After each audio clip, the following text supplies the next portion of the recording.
There we go. Hello, everybody. We're just going to start right off with it. This is Trends with Benefits. This is your weekly Roundtable Tech podcast here from Digital Trends, where we take a trending tech topic, we analyze what's going on, and we kind of get into it. Now, I want to say we're broadcasting live on Facebook and Twitter and Twitch and a bunch of different places, and you can join in the conversations that we have if you so choose to, or a comment, or let us know what you think about what we're talking about. So we're going to get into that here in a minute, but we're going to be talking about education and technology. Can tech save education? Where are we at with all of that? Well, we're going to be discussing that and a bunch more as we go throughout the show. So hit subscribe, drop in your comments, but let's introduce our roundtable cast of characters here to start off with. And I'm Greg Nibbler, and to my virtual right, it is. I am Adrian Warner, aka Hot Nozzle. 3, 2, 1. Hot Nozzle. Hell yeah!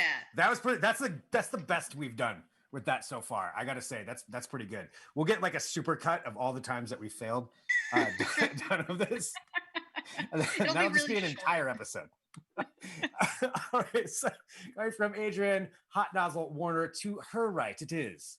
I am Caleb Dennison, aka No Longer Chicken Bone. We're retiring that, aka Adjunct Professor Leb. Adjunct Professor. All right. Is there a story behind that, or are we going to find that out? Well, I'm retiring Chicken Bone, which is hard to do because I've been doing it for a year now. And that's the thing.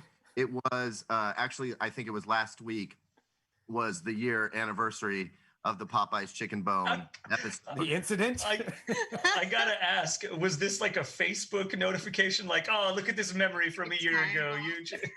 Better.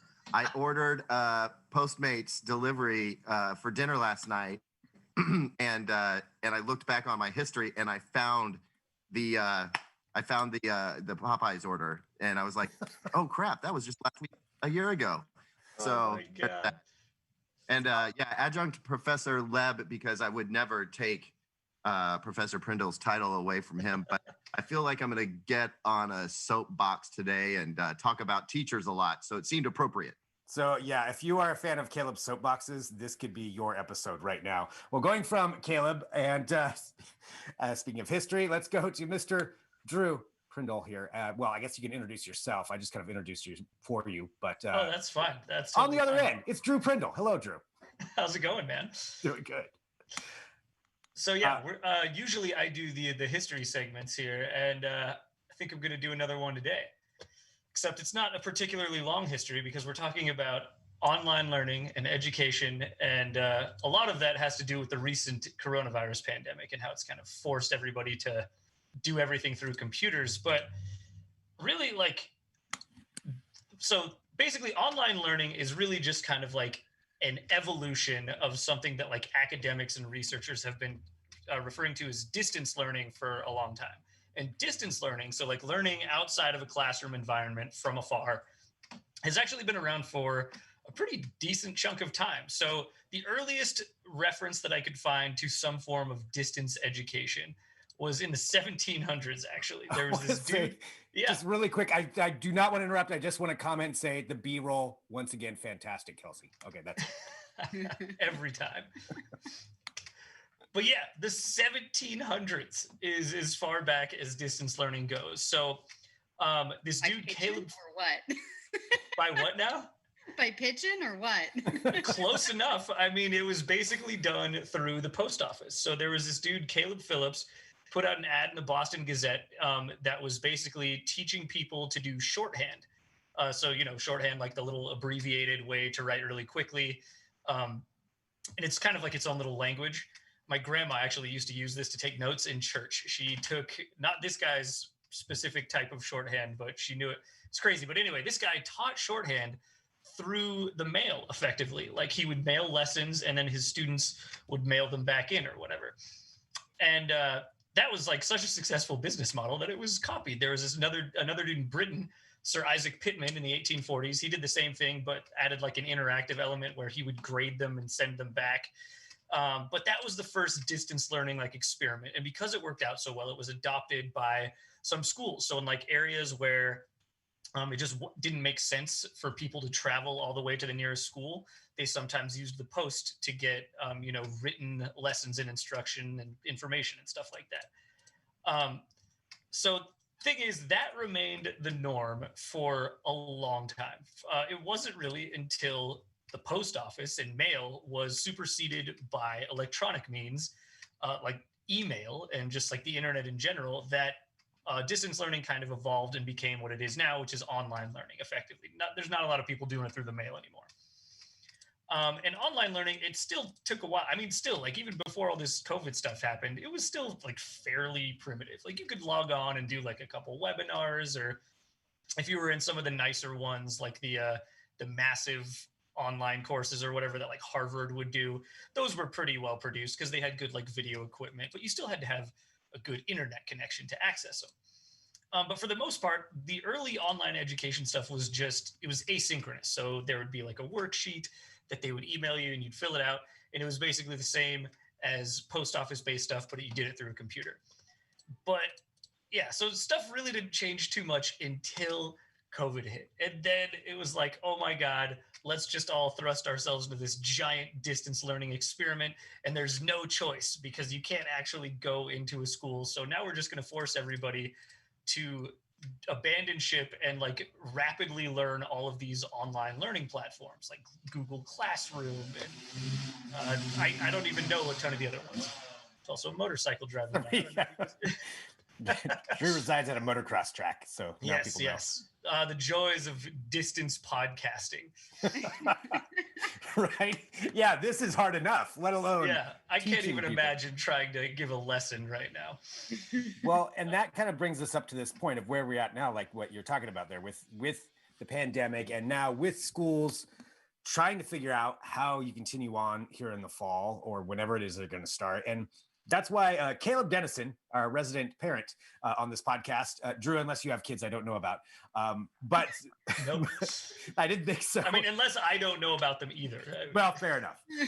Our only known parent on the show, Caleb Dennison, to talk about this and just like where the state is right now with all of this and what's your perspective on what's going on? Man, there's so much to say. I'll try and keep it fairly tight. Like, first of all, I think a big reason that we're having this conversation is that we have heard from the president's administration that they really are pushing for schools to reopen. There's been a lot of pushback to that. There's been a lot of threats around, defunding.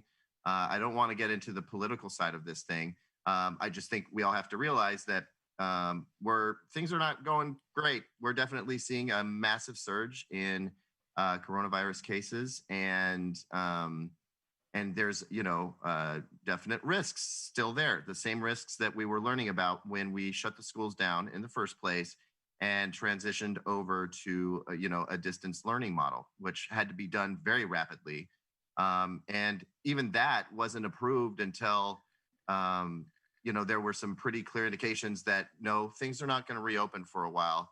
They kind of, I don't want to say they drug their heels. I think they were doing preparation during that time, the teachers and the administrative staff at schools across the nation. But it took a while to finally pull the trigger and say, yes, this is what we're doing and this is what we have to do.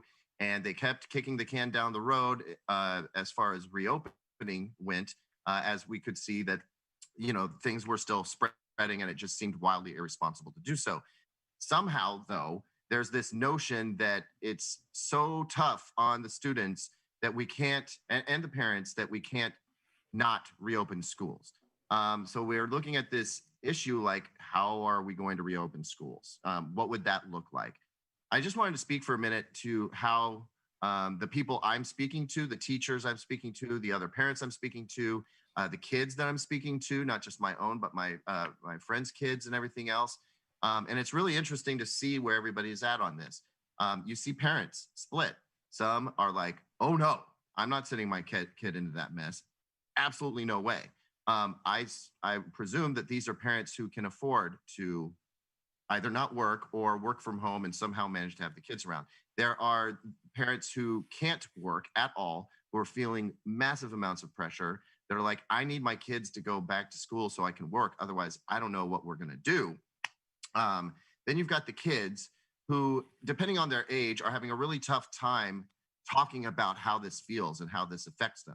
But there is an emotional response among every single child that I've seen And it ranges from, yeah, I'm bummed not to see my friends, to just, acting out because they don't know what to do. I mean, even summer, we're in a summer break, and even that doesn't feel normal to a lot of kids, right? So the kids are experiencing some level of feelings about this, and as they get older, I think they're a little bit more malleable, and a little bit more accepting to the idea that they may just have to do most of their school from home. And then you've got the teachers who are basically, most of the ones I've spoken to are pulling their hair out because they're like, you can't do a hybrid thing where you've got, like some of the schools in this area are proposing that they split the classes in half, split the entire population of the school in half. Half of the kids come in one week and half of the kids come in the next week, and they go back and forth. That way they can have few enough people isolated in different parts of the school. They do a lot of cleaning. They separate them out with the desks. Presumably they would wear masks. And there would be no normal lunch. You don't go to the cafeteria to eat lunch anymore. They'd have to do something different there. And basically, no more sports, no more typical PE. There would be no basketball. There would be no football, no contact sports of any sort. So it would be dramatically different. But what a lot of people aren't thinking about is what this forces the teachers to do, which is to run essentially two different curriculums in tandem, right? How do you decide? I mean, do you just teach the same curriculum partly to people that are there in front of you, and then what? Switch over to your computer and then do the Zoom meeting with the kids to make sure they're understanding what they need to do? You're basically asking the one teacher to do the job of two teachers. And they're just like, this is not tenable. And then, obviously there's concerns over what you do if somebody is exposed. So there's a lot of logistics to try and work out there. If one kid gets exposed, do you quarantine all the other kids in the class? What about the teacher? What if the teacher gets sick? And then a substitute gets brought in who's been going to a bunch of other different schools as well. It could be just notifying people and doing contact tracing and whatnot could be an absolute nightmare. So you're looking at a lot of challenges under just this hybrid model, let alone at trying to bring all the kids back. But there are also challenges to doing a full year, or even just like two quarters of learn from home, starting at the beginning of what this should have been the beginning of the school year, and trying to, again, make it a little bit longer until either we've suppressed the virus sufficiently, or get a vaccine that is shown to protect people well enough.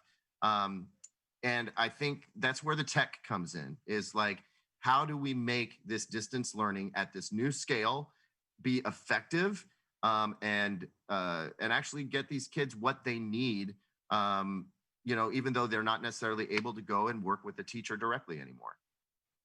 So bringing us to that point, thanks for explaining that all, because that's clearly an angle. Like, I didn't understand all of those angles of it and just how much of a concern this is. And that's for everybody who's dealing with this, like all three sides that you were just talking about, and then different opinions in there. So you say that tech could solve that. So like right now, what is this? A lot of Zoom meetings, I'm assuming, is what's going on for a lot of these, for a lot of Well, ways. yeah, let me sketch out what I witnessed over the last 3 months, or 4 months rather. So, with the kindergartner who basically needs to do work in 20-minute spurts, there's a program called iReady. They were issued an iPad. They went in, they did little bits of coursework through this iReady app. It was very easy to use, and it logged the child's responses so that the teacher could look and see what they got right and what they didn't get correct, and kind of keep tabs on where that child's progress was. And then once a week, they would have a class Zoom meeting where as many kids as could joined the Zoom meeting, and maybe they did a little bit of show and tell. Maybe they talked about an art project they did, or, the screaming baby sister, would break into the Zoom meeting and screw it all up for everybody. It's not quite unlike, stuff that we deal with at home where there are distractions and what have you. For the 11-year-old who was getting done with 5th grade, she had a pretty rigorous set of coursework, and she had a number of different programs she accessed with a Chromebook, which was provided by the school. And usually like another like weekly video meeting where everybody was talking, but the teacher was providing feedback electronically to these students who can read just fine and understand what they're saying. And that's how that worked for that entire time, where kids were learning from home. There is also this sort of sense of like, this is temporary, like, maybe this is really disruptive. I'm having a hard time. I'm stressed out. I can't do it all. And so there was definitely the foot was taken off the gas in terms of how intense the learning was. But we have to kind of change our mindset going into this next school year, realizing that, it could be this way for a long time. And I'll just add this commentary. Anybody who talks about getting things back to normal, I believe, is not really paying attention to what's happening right now, because there is no more normal as it used to be. And I hate the term the new normal, but we have to redefine our expectations around how we provide education. And it's going to need to lean heavily on all kinds of tech and electronics, and also new apps and new educational learning systems, for these people that can deliver an enriching learning experience from home that is interactive and not isolating. Man, that's a lot to consider. I know that we've got also our that's heavy. So I know we've also got a lot of articles up on the site too, because we do have the homework series and the schools out series that Drew, I know you've been working on that tap into this a little bit, and maybe you can share what some of the things are that they were talking about. Yeah, so when all of this kind of kicked off, we realized this was going to be a long-standing issue that everybody kind of had to navigate through, not just like at the end of this school year, but going into next year, and also during the summer. So what we did is we reached out to a couple high school students, one that was, about a junior and was going to be coming back in the fall to be a senior and finish out high school, as well as a graduating senior that had to go through all the trials and tribulations of graduating when, like, at the peak of coronavirus, when it was just like, oh, we can't go outside, can't walk the stage, can't do any of that stuff, no prom. We also spoke to a parent of two middle school age kids, and then also a teacher in Texas who was kind of just thrust into all of this with no training whatsoever on how to run like a virtual classroom. And really her experience is not an unusual one. None of these people were. We picked them from some of the bigger school districts in the US and tried to find a good sampling of like what it's like, what's happening in the US right now. And we're going to follow them through over the course of the next couple of months to just get a sense of, what's going on out there, what the pulse of the education system is like right now. And it's definitely uncharted waters. Yeah, everything's uncharted. I mean, everything that we're doing right now. But looking at it, and thinking about some of the other concerns too, because you brought up, Chromebooks, Caleb, that people were being issued, because that's one of the other problems is are there enough of those? Can every kid get one? What's this going to do for, maybe poorer districts or rural education if they don't have access to all that stuff? And that's a whole concern as well. But I guess let's look at it from the standpoint of, say that we could give every kid, every item. Would this be enough to I guess make education work, to make it work? If you got access to, the computers that you need, the whatever, a camera and Zoom or Google Meet or however everybody's meeting, would that be enough? Like, would that be enough to make this all work? I feel like I'm such an outlier because I haven't been in higher education for a while. I don't know anybody with kids who are in younger education. Like, I feel like that kind of early education to like end of elementary school is kind of like the most at risk, because I feel like they're the ones that need that hands-on development and learning. But I feel like a lot of this higher education, maybe middle school is not a great example, but high school through college has been doing a lot of these programs already.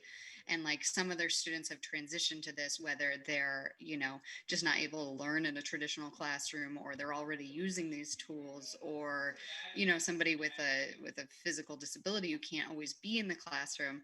So I feel like there's this split there. And I'm like, how, even if we did roll out, you know, nationwide, all of these tech tools and everybody had access to them, like, would half of the education system get completely left in the dust where the other half would excel? I have no idea. This is totally theoretical question. Right. It's a big question and concern for all of those reasons that you just said. I mean, the other thing too is just being, you mentioned hands-on, like that side of education with a teacher, but also just like socializing. That's also a concern depending on how long this goes, because that can have some long-term ramifications. There's a lot of stuff you learn at school that's not just in a classroom. It's being around, you know, physically other students, and that part, I don't know how you replace that with tech. Like, I grew up as an only child and I'm weird enough. Like, so I can't imagine an only child growing up with no other kids around, like, at all. Be extra weird. Um, well, yeah, I mean, but that is something. I mean, you know, hey Caleb, just to go back to you, and sorry I keep doing this, but is there some way, like, is that something that you feel that would be important, that is lacking if kids don't go back into the classroom, or is that something that can be overcome? I mean, is it more important than people dying? Like, that Right. be a rather politically charged statement. I understand some people might feel that way, but people are dying. People are being put at risk. And the fact of the matter is that, yeah, there is a hit to the social aspect of this. And I think the best way to try and handle that, while we can't, assemble them in classrooms like we normally do, so that they're interacting with other kids around their age, also seeing older kids who are role models for them in the school, is to try and do small gatherings outside, with some distancing and all the measures that are necessary to get them interacting at some level, and not just through a screen like this, because that's important. I mean, we feel that too, right? But they feel it very intensely. So I think that we have to come up with alternatives. Like, we can't see the school as the one and only place for them to interact. We have to come up with some new ideas and implement them. And then, yeah, going back to something that Adrian was suggesting, there is a need for more hands-on work between a teacher and a student. In an ideal world where all the funding that was necessary to provide the equipment necessary to everybody in the school, if everybody had it, you need to get them equally participating. I think that a teacher can, in an ideal situation, let's say the teacher has 20 kids, which classes are usually much larger now. But if the teacher had 20 kids and was able to touch base with each one of them for like 10 minutes a day, and just, check in with them and give them some verbal encouragement directly, one-on-one, that would be amazing. But you rarely get that in a classroom either. I don't think that's very realistic to be carried out. So what we're looking at is, the kids are going to need some assistance from a parent or an older sibling, or maybe even a grandparent at home who can kind of guide them through this stuff, help them understand, because it's not just learning facts, it's learning how to think, right? How to process things, and how to put, two things together, how to infer things, how to draw information from context. And that needs some one-on-one guidance. So yeah, in a situation where everyone's absolutely only learning from home, there does need to be a mentor, sort of an at-home teacher who can help out with that kind of thing. And that's where we start seeing the struggle. I mean, we were seeing people not even logging in, not making an effort to do the learning, not making an effort to do the video meetings, even though they had the equipment. So there needs to be, some level of accountability, but not in a disciplinary way, but in a way that encourages kids to get engaged and stay engaged during this time.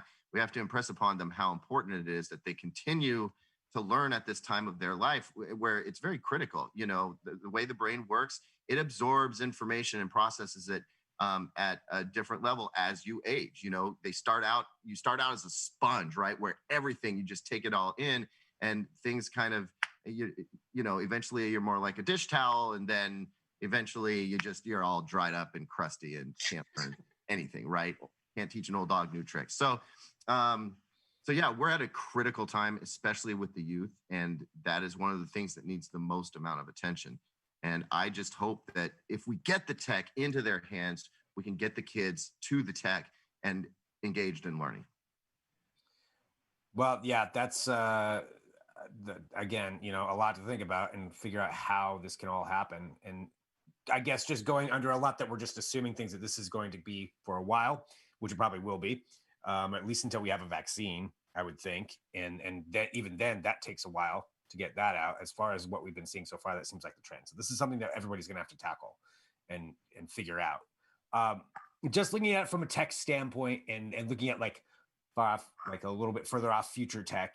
And I'm bringing up Ready Player One only because of the fact that in that, for anybody who hasn't seen it, that's how kids go to school. They go to a virtual school where each kid's issued like a virtual reality headset and like, a tactical suit or whatever. And then that's how they go to school, and that's how they interact with everybody, which seems like if we had all that tech, that might be a way to solve some of that. I think thoughts? maybe. You're sure. Like you could say yes, VR would solve all the problems, but like that's. I know I say that too much. I feel like that's ignoring that there's more to the infrastructure of like distance learning tech than just the devices. Like we can give out Chromebooks to all these kids until we're blue in the face. That still doesn't guarantee that they're going to have a stable internet connection or even electricity in some places. Like, which, it's great if you have a Chromebook, but if you can't connect it to the online learning platform that your teacher uses, you're out of luck. So until we get more people online, we get more rural broadband access and just roll out better internet all over, the US and the globe more broadly, it's going to continue to be a struggle, especially for people that are economically disadvantaged. Yeah. I mean, it is a lot. I mean, certainly internet access, that's an issue no matter what. That was an issue before this, and that's an issue now as well. Everybody needs broadband internet access. I don't care where you are. And hopefully things like even Starlink or whoever's competing with them, Starlink's probably going to be the first one that can provide satellite broadband internet. If that does work, that could alleviate some of those concerns if you can get it to all those people. And I would even say subsidize it, make sure that everybody has access to broadband. That's something that should be a given to me. But yeah, it's a lot to tackle. I mean, we just tackled a lot of stuff here in just this episode, and there's still, not a solution. Obviously, we're not going to solve the world's problems. Sometimes we do in this podcast, but maybe not in this one. But we still understand a lot more about it, and that's why we've got those articles up too in the series. Because I want to highlight that because we're covering a lot of this stuff on the site as people come up with solutions and talking to people, and like Drew was explaining earlier with the series, like talking to people as they go through it because everything's changing all the time. And Caleb, thanks for sharing all your side of things too, because that's perspective that I don't have. So I learned a lot just by listening to you on this episode. Yeah, no, it's my pleasure. It's definitely, like you said a couple times, it's a deep, heavy topic. And I think that parents are sometimes feeling a little bit stranded, like we are in this silo of, people in this country who have this responsibility, but we need the support of everyone. You know what I mean? And that we get that through policy, and taking the correct actions and making funds available and being honest about the fact that, people who go to schools that are located in communities that have low income levels mean they are less funded. We need to try to help those who, don't have a bunch of Chromebooks sitting around, in their school because they don't have that kind of money. We've got to, it's about policy. I think we need to take a look at the policy, and policy could maybe help with the internet thing as well. Right. But man, we got to move fast. Yeah.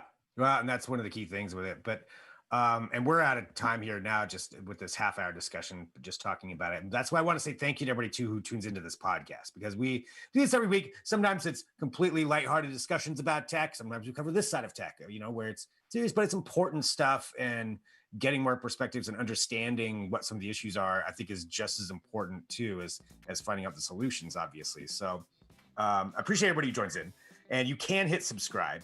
And you can listen to all the back episodes that we have, because each week we talk about something else. And during this time, it's more important than ever because everything kind of changes so quick to stay up to date with things. And we try to give you a little bit of history and talk about it, and a little bit of future maybe sometimes too. But you can always send us an email, podcast@digitaltrends.com. So feel free to do that. We'll answer the email. If you have a question, if you want to complain about something, I'll read it. But you can always do that, podcast@digitaltrends.com. So certainly do so. And thanks everybody for tuning in. We'll be back next week with another episode.